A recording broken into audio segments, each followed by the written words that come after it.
A son drove his mother to a nursing home at 10 in the morning. 8 days later, he came back with a box of ice cream, and a receptionist told him someone else had already taken her home. It was a Tuesday. That was part of what made it so hard to accept afterward. The absence of warning, of strange phone calls, of any feeling in the pit of anyone's stomach.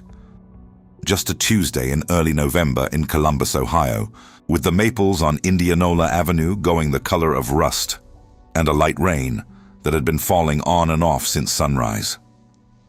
Daniel Harlow was 42. He worked as a risk analyst at a regional bank downtown and lived alone in a rented condo on Mohawk Street since the divorce. His daughter Claire was 14 and lived with her mother in Grandview, and the week of the school play in Cleveland was the week Daniel had finally admitted, out loud to his ex-wife over the phone, that he could not keep his mother safely at home anymore. Eleanor had left the gas stove on twice in October. She had driven to the Kroger on Henderson and called him from the parking lot crying because she could not remember how to get back. 2 weeks at Magnolia Gardens Memory Care, the intake coordinator had said warmly. A respite stay. Think of it as a holiday for both of you. Eleanor was 76. She had taught English at Upper Arlington High School for 31 years, had buried her husband Raymond 3 Novembers ago, and still corrected Daniel's grammar when he said less people instead of fewer. On the drive over, she had quoted the first stanza of Stopping by Woods on a Snowy Evening from memory, and then, 4 minutes later, had asked him 3 times where they were going. She wore her cream Pendleton cardigan and the cashmere scarf Raymond had given her for their 40th anniversary. Pale grey, a thin navy stripe. She held it in her lap like a small animal she was responsible for. The intake coordinator at Magnolia Gardens was a woman named Priya Ramanathan, kind in the practiced way of people who have learned that kindness is a professional skill. She walked them through the paperwork. Daniel signed where she pointed. He left a duffel bag with Eleanor's slippers, her reading glasses, a framed photograph of Raymond in his navy whites, and a paperback of The Heart is a Lonely Hunter that Eleanor had read every other year since 1968. He kissed his mother on the forehead. He promised to pick her up on the 22nd. He drove back to Mohawk Street with both hands on the wheel and did not turn on the radio. 8 days later, on a Wednesday afternoon, he stopped by unannounced with a pint of Grater's black raspberry chip, which had been his mother's favorite since he was a child. The receptionist was not the one he remembered from intake. She was younger, friendly, and when she ran his ID through the visitor system, she paused and looked up at him with the small, polite frown of someone about to deliver a correction. "Mr. Harlow, it looks like your mother was signed out yesterday afternoon by her daughter." He did not understand the sentence at first. He heard the words in the order they had been spoken and could not make them mean anything. "I'm sorry. What?" "Her daughter, Rebecca, around 3:10 yesterday. It's in the log." "I don't have a sister." The receptionist's polite frown deepened into something more careful. She turned the monitor toward him, a row of time-stamped entries, printed neatly, with a scanned signature beneath. Rebecca Harlow, daughter. Clean, unhurried, unfamiliar. Beside it, a note that photo ID had been checked and logged. Daniel asked her quite calmly to please get her supervisor. The ice cream in his hand had started to sweat through the paper bag. He set it on the counter and did not pick it up again. The shift supervisor was a woman named Denise Halloran, and within 10 minutes, she was walking him back to a small office behind reception. She pulled up the camera footage from the main entrance at 3:08 the previous afternoon. A woman walked through the automatic doors. Late 30s, auburn hair in a low knot, a belted beige trench coat, sensible flats. She smiled at the reception desk with the confidence of someone who had done this before, somewhere. 9 minutes later, she walked out again with Eleanor on her arm. Eleanor was smiling too. Eleanor was holding her hand. Daniel leaned closer to the screen. The woman on the monitor had stopped just outside the sliding doors to adjust something at Eleanor's throat. A small, intimate gesture, the kind a daughter might make for a mother heading into the cold. She was tucking in the loose end of a scarf, pale grey, with a thin navy stripe. His mother had not been wearing that scarf when he signed her in 8 days ago. He had watched her fold it into the duffel bag himself, on her bed in the Clintonville bungalow, 3 weeks before she had moved out of that house for the last time. Daniel called 911 from the Magnolia Gardens parking lot with the wipers going and the rain coming down harder now. He did not remember later what he had said to the dispatcher, only the dispatcher's voice, even and unhurried, asking him to stay where he was. Columbus PD sent Sergeant Marcus Whitfield of the Missing Persons Unit, a square-shouldered man in his early 50s with a gray mustache and the patient manner of someone who had stopped being surprised by anything 20 years ago. He arrived in an unmarked Fusion with a Go cup of coffee and a spiral notebook. He listened to Daniel tell the story twice without interrupting. "Your mother has no other children," Whitfield said, to confirm it out loud. "No stepdaughters, no close family friends who might have identified themselves that way." "No one. My father was an only child. My mother has a brother in Sarasota who has not been north of the Mason-Dixon in 12 years. That's it." Whitfield nodded and stood up. They went inside together. The woman in the footage walked through the automatic doors at 2:47 p.m. the previous day. She did not look up at the camera once. She smiled at the reception desk, a weekday afternoon substitute named Karen, and asked for Mrs. Harlow by her full married name and her maiden name, Eleanor Whitcomb. She produced an Ohio driver's license and handed it across. Karen scanned it through the facility's handheld reader. The reader blinked green. The license cleared. The intake nurse who had walked Eleanor out to the lobby was Vanessa Pike, 28, a Mount Carmel nursing graduate in her second year at Magnolia Gardens. Whitfield interviewed her in the staff break room. Vanessa said the daughter had known Eleanor's medications, the donepezil, the low-dose sertraline, the calcium. She had known the name Raymond. She had known.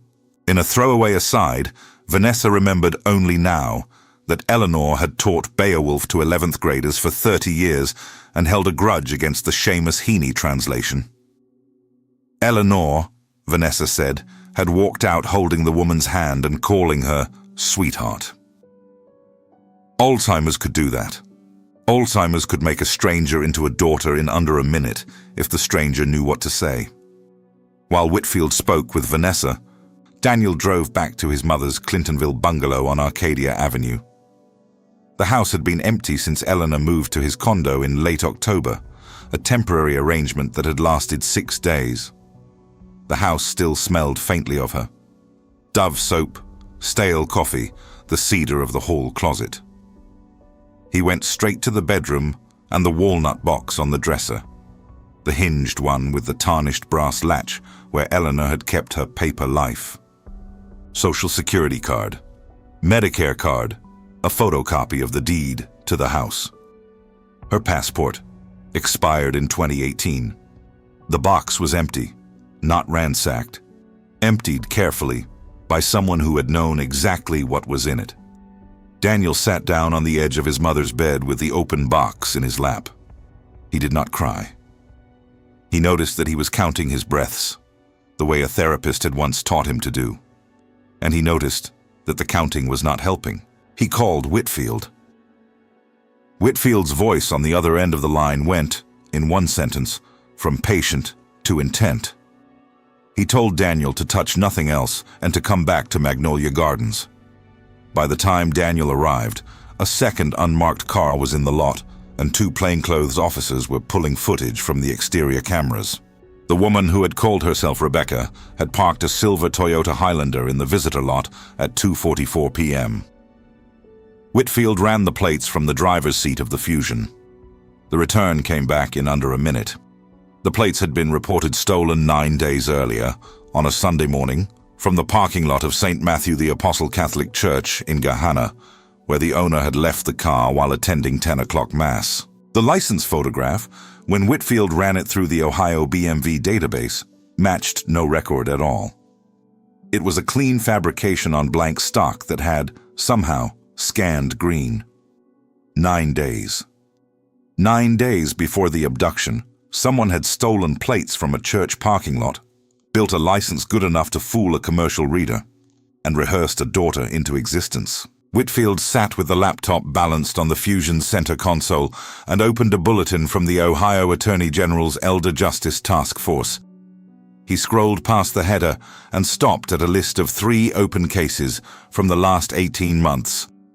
Akron, Dayton, Fort Wayne, just across the Indiana line. Each victim had been a memory care resident. Each had been signed out by a relative who did not exist. None of the 3 had ever been found. He closed the laptop slowly and looked at Daniel through the open passenger window. And for the first time that afternoon, Daniel saw something other than patience in the man's face.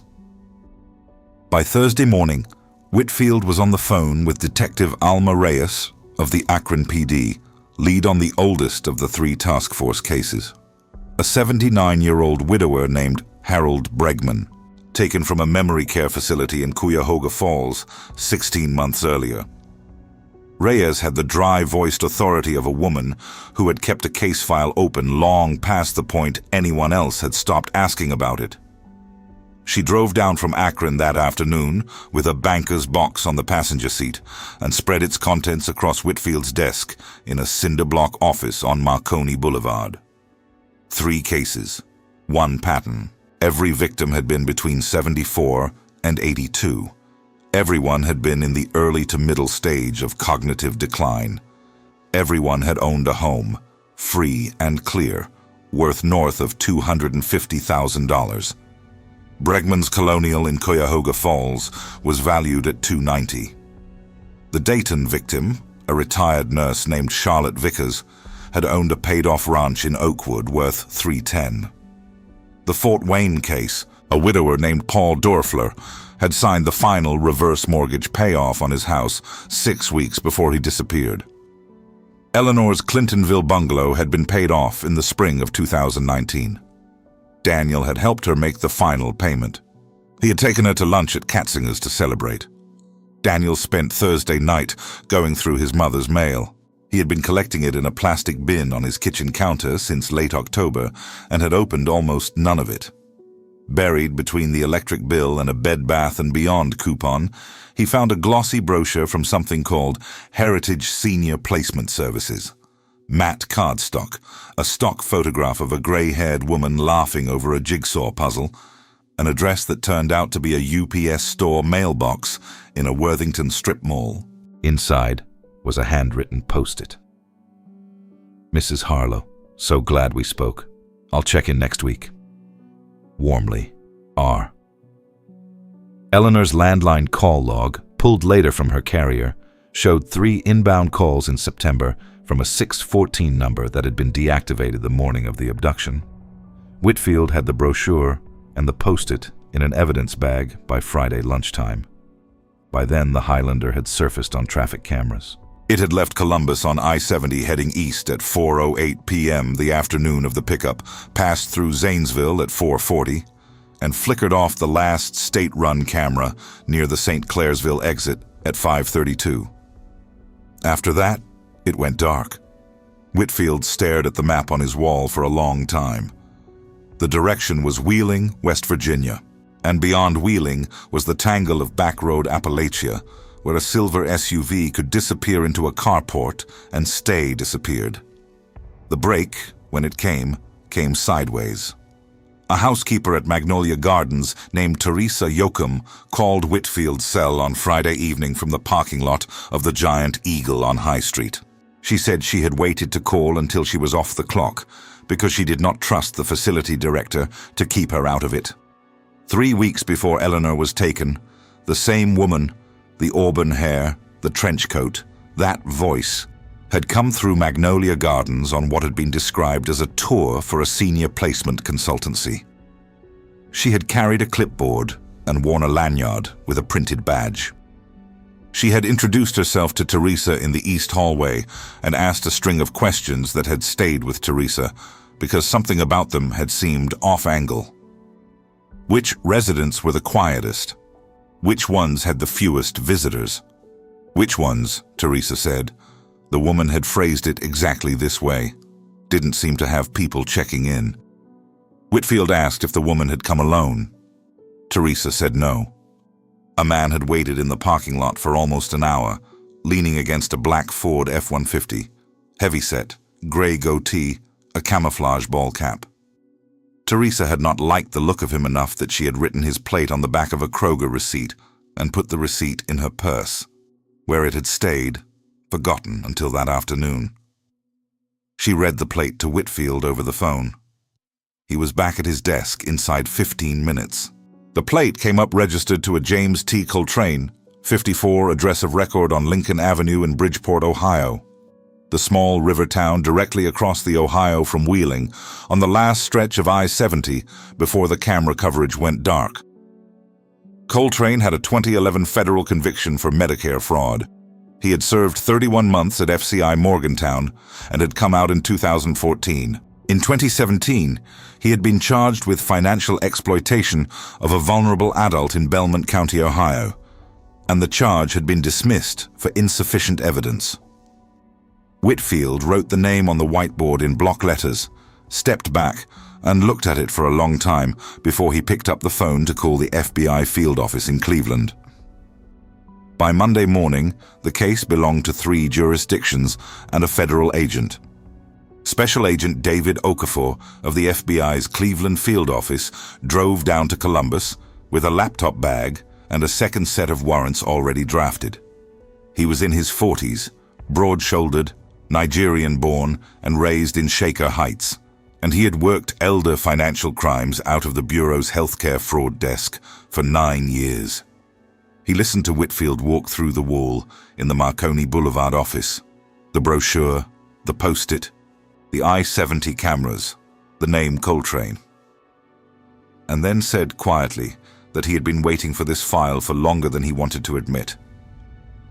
Coltrane owned 2 properties of record through a Delaware-registered shell called Heritage Placement Holdings, LLC. The first was his Bridgeport ranch. The second was a 2-story colonial on a wooded 5-acre lot off Wheeling Pike, north of Bridgeport, that no one had listed as a residence. A subpoena to the county assessor showed it had been bought for cash in 2018. A subpoena to the local propane co-op showed it was taking deliveries sized for a commercial kitchen. Surveillance went up on both properties Monday afternoon. For 36 hours, federal agents in an unmarked van counted vehicles at the Wheeling Pike Colonial, a cleaning van in the morning, a medical supply truck from Weirton dropping off 2 green oxygen cylinders on the porch, a blue Chrysler minivan that pulled into the back at dusk and did not come out. Lights in the upstairs windows went on in a rotation that was not the rotation of a household. It was the rotation of a staff. On the morning of the 10th day since Eleanor's disappearance, Okafor executed the warrant. The entry team cleared the house in 6 minutes. Coltrane was not there. Eleanor was not there. 3 people were, 2 women and a man, all between 75 and 84, all in hospital beds, wheeled into 3 separate upstairs bedrooms, all underfed, all drowsy on a cocktail of medications that, Okafor would note later, went well beyond anything their paperwork authorized. None of them could say their own names clearly. None matched the task force bulletin. None matched any missing person report Okafor could find in any state database that morning, which was, in its way, the part of the raid that sat worst with him. They were people whose absence had not been noticed. Off the kitchen, behind a door padlocked on the outside, was a small office that had once been a pantry. 4 filing cabinets along one wall, a shredder, a laptop, a wall-mounted safe. The cabinets, when cut open, yielded 43 folders, bank logins and routing numbers, Notarized powers of attorney with signatures that did not match the real signatures of the people they claimed to represent. Draft deeds, transferring single-family homes to a rotating slate of LLCs incorporated in Delaware and Nevada. USPS mail forwarding forms, pre-filled, waiting for a finishing touch. One folder was labeled, in neat blue marker, Whitcomb, Yun, Harlow, E. Okafor opened it himself. Eleanor's social security number, a Medicare supplement billing page, a notarized power of attorney dated 6 weeks before her disappearance, signed in a hand that was not hers. A draft deed, transferring the Clintonville bungalow to a Delaware LLC called Arcadia Avenue Holdings. A photograph, printed on printer paper, taken at a long lens from across a parking lot. Daniel loading groceries into the back of his Subaru at the Kroger on Henderson, his mother visible in the passenger seat. Her head turned toward him, her mouth open in the middle of a sentence he could no longer remember. Forensics found the cardigan last. It was in a plastic bin in the garage, folded under a stack of unused hospital gowns. Cream Pendleton, size medium, a small tear at the left cuff where Eleanor had caught it on a dresser drawer the Christmas before last. Daniel identified it by video call from his kitchen table on Mohawk Street. He asked the technician to tilt the camera so he could see the cuff. He said, "Yes, that's hers," and then set the phone face down on the table and did not pick it up again for almost a minute. Okafor was in the pantry office with a gloved hand on a burner phone when the technician pinged him from the kitchen. The phone had been left charging on the counter. It was not locked. The most recent thread, sent 2 days earlier at 11:40 p.m., read in the gray, flat voice of a message with no greeting and no punctuation beyond what the job required. Moving the new one north tonight. Pittsburgh pickup confirmed. Second buyer wants her by Friday. Okafor read the thread twice. He looked at the date stamp on the folder in his other hand. He walked out to the porch where Whitfield was standing in the cold with a paper cup of coffee from a gas station down the road, and he held the phone out so Whitfield could read it. Friday was the next day. Daniel drove to Pittsburgh on Thursday, the day after the raid on Wheeling Pike. Sleep had become something that happened in 40-minute increments at his kitchen table or in the driver's seat of the Subaru, and he had stopped trying to argue with it.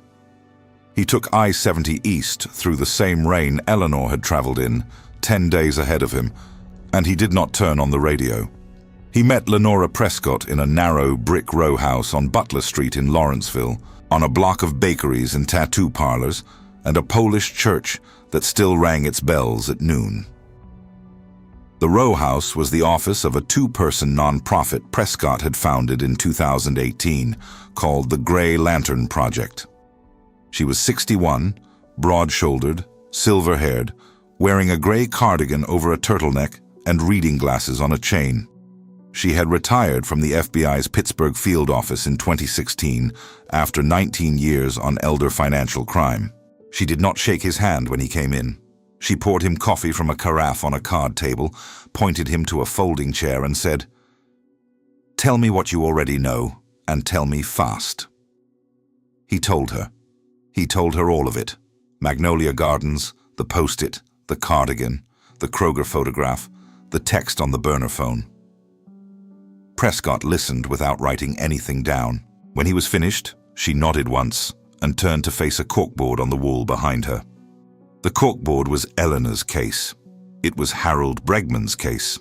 It was Charlotte Vickers and Paul Dorfler.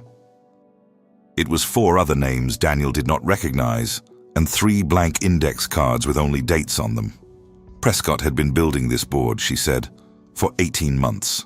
She called the network the Heritage Circuit and said the name with the dry flatness of someone who had stopped trying to make it sound dramatic. Ohio, Pennsylvania, West Virginia. Placement consultancies as fronts. Unlicensed memory homes as way stations. Title transfer attorneys in small-town storefronts who would notarize anything for $500 cash. She had been feeding pieces to the Bureau for a year and a half and had been told, politely and repeatedly, that until there was an active victim in motion, there were not enough resources. Eleanor was an active victim in motion. Prescott had a source. She would not tell him who it was. She said only that it was someone inside one of the laundering attorney's offices. A paralegal was the closest she would come, who had started cooperating 6 months earlier and had been feeding her coordinates of the circuit's interior in small, carefully timed fragments. The source had sent her an address that morning. A converted farmhouse on a county road outside Washington, Pennsylvania, 45 miles south. A way station between acquisitions and final placements. She needed 12 hours before Daniel called Whitfield. If the farmhouse was raided too early, the source burned, and the rest of the circuit went to ground for a decade. 12 hours was what she needed to verify with her own eyes that Eleanor was there. Daniel, with his hands around a coffee cup he had not drunk, said yes. They drove south that afternoon in Prescott's unmarked Camry.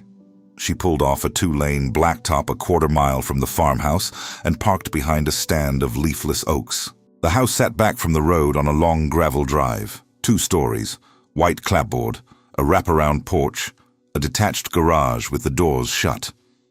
Smoke came from the chimney. The sun went down at 4:48.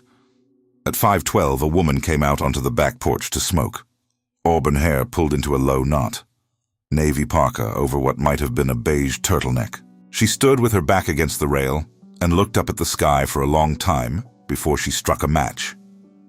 Daniel made a sound in his throat that was not a word. Prescott's right hand closed around his wrist above the console, hard enough to bruise, and she kept it there until the woman had finished the cigarette and gone back inside. "You stay in this car," she said. At 11 that night back in Lawrenceville, Prescott called Okafor. The joint operation, FBI, Pennsylvania State Police, Columbus PD liaison, was assembled and staged by 4 in the morning at a Pennsylvania DOT maintenance yard 6 miles from the farmhouse. Raid time was set for 7 a.m., a window chosen because the watchers had logged the last interior light, going off at 2:40 a.m. 3 nights running. At 4:47 a.m., Prescott's phone vibrated once on the card table in Lawrenceville, where she had not slept. She read the message with Daniel sitting across from her in the folding chair, and she read it out loud so he would not have to wait the half-second it would have taken him to lean over and see. "They're moving her at 6. Buyer is on site. If you aren't in the house by 5:30, she's gone." Prescott picked up the landline receiver before she had finished the sentence. The entry team breached the farmhouse at 5:22 a.m. in the dark. 2 doors at once. Pennsylvania State Police through the front, FBI through the rear.